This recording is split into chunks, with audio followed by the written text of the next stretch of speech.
Thank you, Mr. Speaker. Mr. Speaker, the importance of aging well and ensuring a truly golden years for senior citizens is a priority for this government. In our 2017 general election platform, the Progressive Labor Party undertook to, and I quote, review the laws to reflect international best practices to enact a charter of rights and responsibilities for seniors, end quote.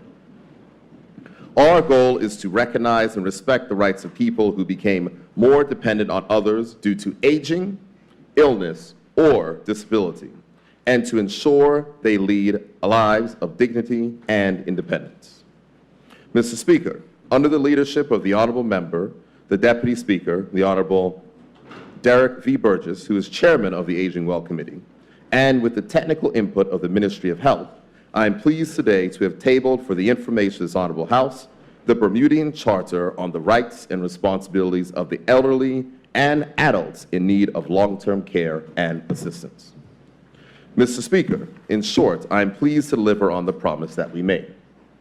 The Charter is designed to be a reference document setting out the fundamental principles and rights that are needed for the well-being of all those who are dependent on others for support and care due to age, illness, or disability. And Mr. Speaker, it's important to note that it's for those persons who are adults who are disabled as well, who may not be seniors.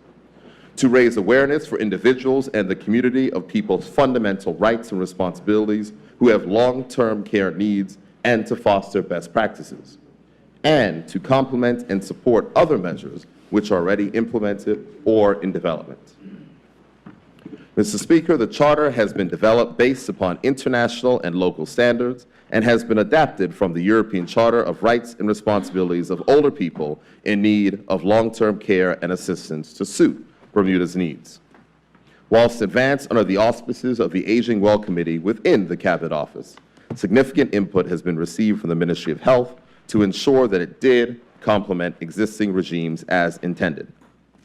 Mr. Speaker, the Charter includes 10 articles, including right to dignity, physical and mental well-being, freedom and security, right to privacy, including a right to private life, and right to private information and communication, right to high quality and tailored care, right to continued communication, participation in society and cultural activity, and right to palliative care and support, and respect and dignity in dying and in death.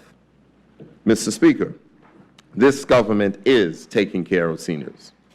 In addition to this Charter of Rights and Responsibilities, we continue to respect the ability of some senior citizens to continue to work in the workforce.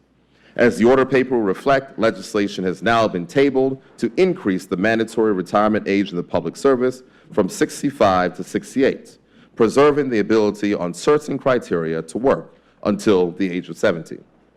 Working people of whatever age can contribute to the economic activity of a society, and where people can work beyond the traditional age of 65, then they should be able to do so.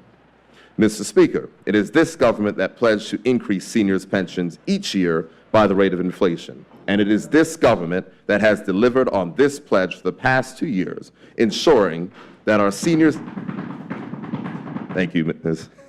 ensuring that our seniors' income keeps pace with inflation. Promise made, promise kept. Mr. Speaker, we also continue to take care of war veterans and their spouses. These men and women were prepared to make the ultimate sacrifice in support of their island home, and we thank them for their service. The order to increase war pensions from $800 to $1,000 per month is similarly on the order paper, and I wish to make honorable members aware that this year marks the 75th anniversary of the deployment of the 1st Battalion Caribbean Regiment Bermuda contingent. 3 overarching themes drive the Charter tabled today: dignity, rights, and responsibilities. Mr. Speaker, as a society, we should be judged on how we take care of our most vulnerable, Mr. Speaker, and those are our seniors and those who are disabled. The adoption of these ideals marks an important step in creating greater awareness around a key and growing demographic in our community. Mr. Speaker, in closing, I am pleased to advise honorable members that in addition to Mr. Burgess as chairman of the Aging Well Committee and myself, I was truly honored to invite Ms. Helena Molly Burgess to sign this charter on behalf of Bermuda seniors. As a champion of rights of workers and all people in this country, it is only right that her decades of fearless service are marked in this way. Her signature now bears witness to the realization of another landmark achievement in securing rights for Bermuda's people, and in this case, a very special segment, Mr. Speaker, our seniors. Thank you.